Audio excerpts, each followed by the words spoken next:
Hello, hello, good people.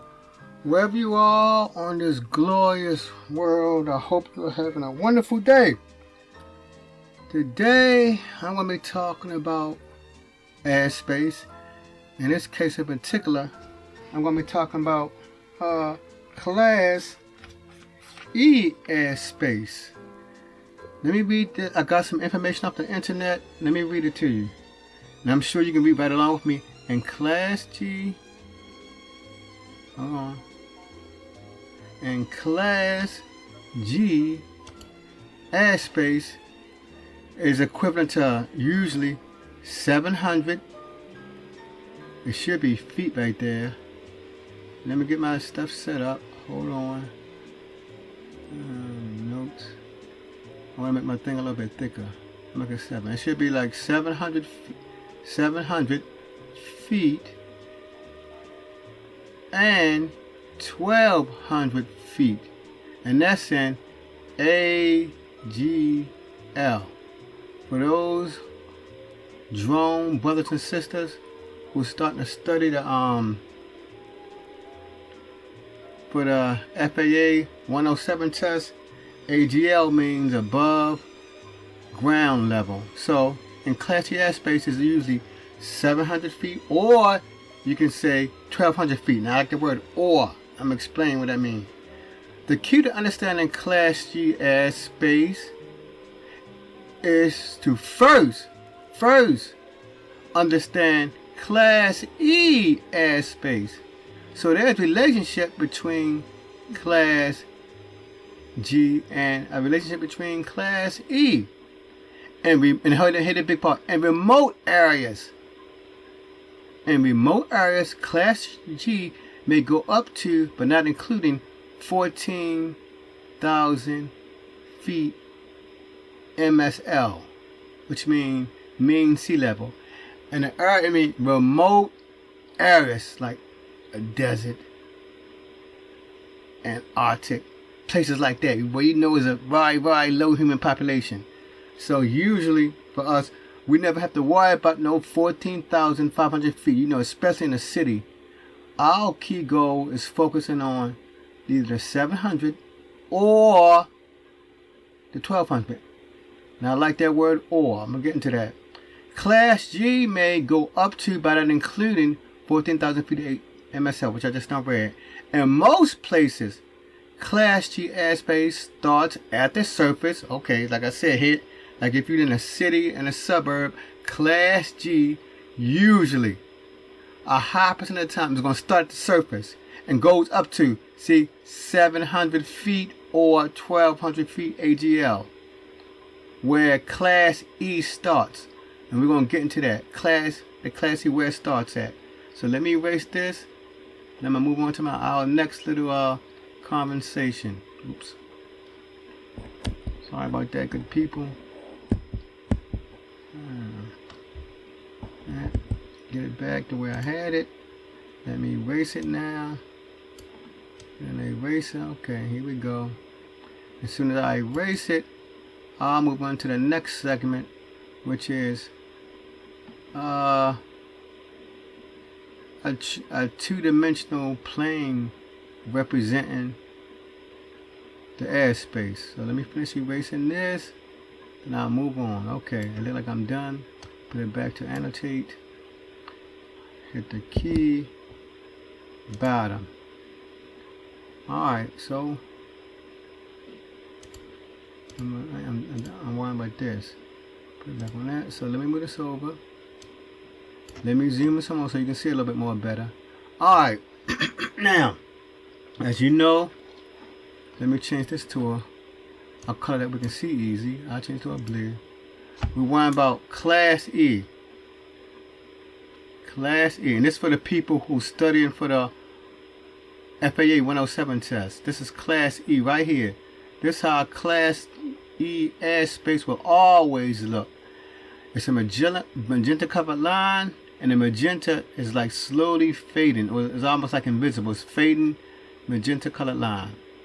Here's the important part. The inner circle is 700 feet AGL.